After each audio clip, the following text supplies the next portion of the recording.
Welcome to the AI Applied podcast. I'm your host, Jaden Schaefer. Each week, I cover breaking AI news, tools, and interview experts giving you actionable tips on applying AI into your career, job, workflows, and life.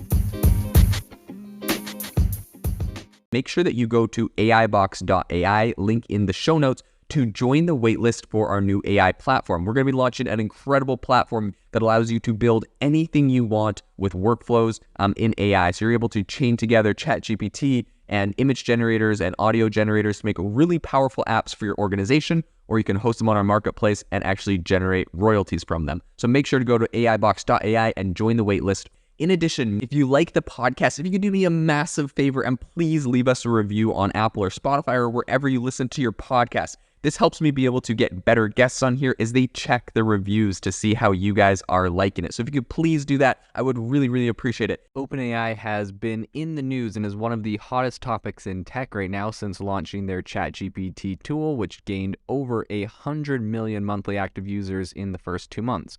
Now, that being said, today on the podcast, we wanted to talk about OpenAI's startup fund. So OpenAI has announced that they're going to be investing $100 million to help AI companies. So we're going to be talking about who they're investing in, some of their first investments, and what this means for the industry. So the first thing to know is that their fund essentially is setting apart $100 million to help AI companies that they have labeled as having a profound positive impact on the world. So they said that they're looking at partnering with a relatively small number of early stage startups in fields where AI can really have a very transformative effect. So they're looking at things like healthcare, climate change, education, and also places where AI tools can really just empower people by helping them to be more productive. So the fund is managed by a dedicated team with expertise in investing. So they have a lot of people that have a lot of experience in investing, as well as people that have experience in machine learning, engineering, and also operations. So including members of the OpenAI leadership and technical staff are going to also be on there looking at a lot of these investments. But the fund's investors essentially consist of Microsoft and other OpenAI partners. As we know, in 2020, Microsoft gave OpenAI $1 billion, and this year Microsoft gave OpenAI another $10 billion. So Microsoft is a very big backer, and they're the ones that are really spearheading the investment into a lot of these other companies that are essentially built on top of OpenAI. So in addition to the capital that is going to be allocated for this, companies in the OpenAI Startup Fund are going to get early access to future OpenAI systems, which honestly is pretty powerful, and they'll get support from the fund's team and credits on Azure. So Microsoft Azure, the cloud computing platform, is going to come in handy because, cloud computing is very expensive for AI, and having that partnership with Microsoft. Obviously, Microsoft wants to do this to lock these new AI companies in on their platform, so it's kind of a growth strategy for them. But also, it's helping these startups who are going to inevitably have to spend a lot of money on that specific area. So in December, OpenAI announced their first investments that they made in their AI startup fund. And they said that, essentially they've heard from thousands of founders around the globe. Obviously, a lot of people hit them up about this, and a lot of different people with different unique missions for transforming AI. And so they made 4 initial investments, and they think that they made these specifically in their words because they have a outsized potential to reshape creativity, legal services, productivity, and education. And really those things at scale, I think, is what they're talking about. And so, the companies they identified have a really deeply integrated cutting-edge AI model. And I think that they really are just investing in these to kind of further AI and what's going on. So in their own words, they said, "We believe there's an enormous amount of value yet to be unlocked for the world with AI." And that was, I think, OpenAI's COO. So that was Brad Lightcap. And he said, "We're proud to partner with the talented founders and team at Descript, Harvey AI, Mem, Speak, as they're building the tools that we believe will have a significant impact on everything from legal services to language learning, productivity, and creative expression." So I want to talk about those 4 companies really quick, what they're doing and why they may have been invested in. And Descript, the first one they mentioned, it's essentially a video editor. It's reshaping the way that creators engage with content by using AI to make video editing just like as simple as editing a text document. So their investment comes as Descript released what they called Storyboard, their new product, which is a new framework for making a video that is as intuitive as making a slideshow. That's, how they put it. So it's clear from and then, of course, Lightcap talking about this said, it's clear from talking to customers that Descript is breaking down barriers between idea and creation and extending video editing capabilities to an entirely new class of creators. So that is the first company, very interesting. The second is Harvey. And so Harvey is developing an intuitive interface for all legal workflows through powerful generative language models. So looks like they're getting into the law industry. This is very interesting because recently the company Do Not Pay, which was, helping people to fight parking tickets and speeding tickets and whatnot using AI technology, using ChatGPT. It was the person that was trying to operate that was threatened with jail time for trying to use ChatGPT on a case. Obviously, in my opinion, this is just lawyers trying to sue. So it was a bunch of lawyers that were threatening to sue for jail time. But this is just, people feeling threatened, and lawyers, when they feel threatened, will sue to try to preserve their industry. But that being said, I've recently spoken to different lawyers and law firms who listened to this show and told me that they're working on similar things. And so and they also said that, if they were threatened with a lawsuit, they would sue back and to try to change the laws if that was, something that happened. So they wouldn't actually back down, which is pretty interesting because Do Not Pay inevitably canceled that court hearing, and I'm assuming they're going to work on doing more. But it's interesting. I don't think you can stop innovation in this specific space. So it's interesting that they're kind of breaking into this with Harvey.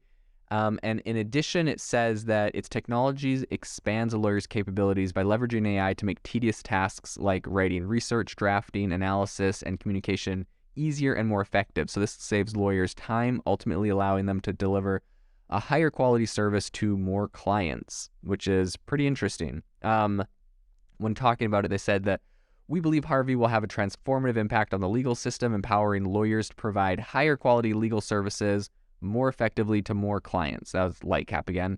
And he also said that Harvey's vision for how AI can just increase access to legal services, improve outcomes fits pretty squarely with its mission. So they're pretty excited to accelerate what Harvey is doing for law. And I think Harvey is currently in beta, so I don't believe that there's a product launch that people can use quite yet.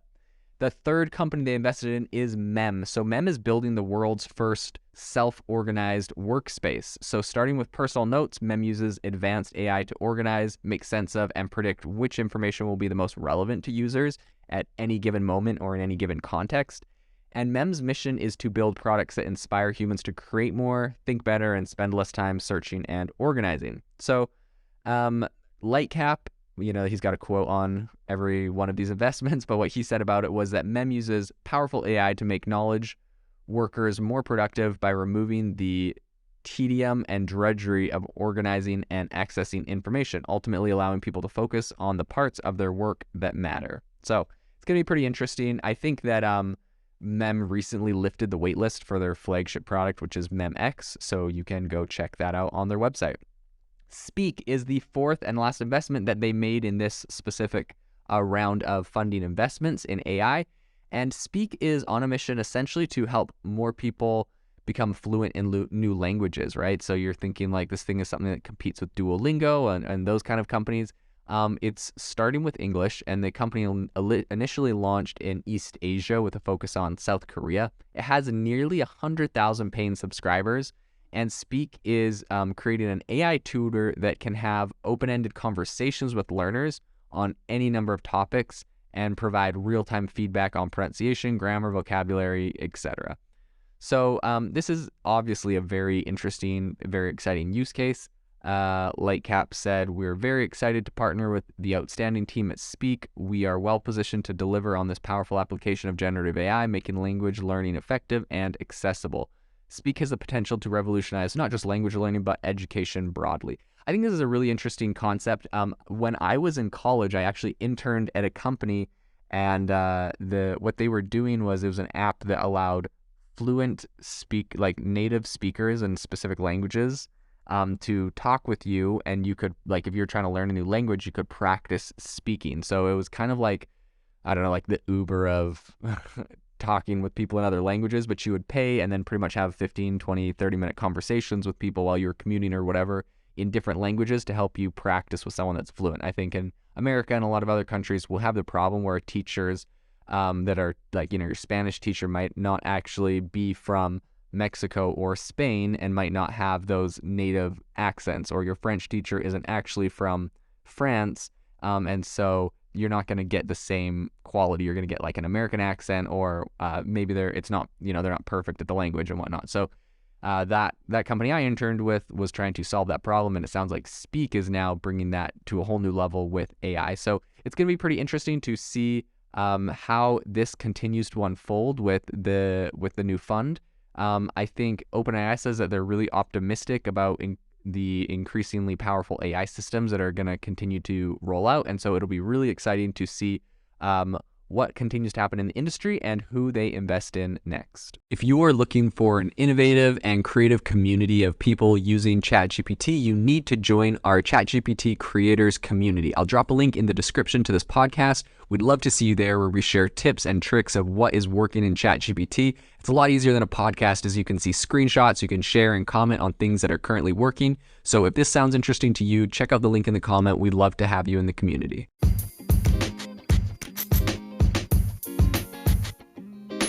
Thank you for tuning in to the AI Applied podcast. Make sure to rate this wherever you listen to your podcasts, and have a fantastic rest of your day.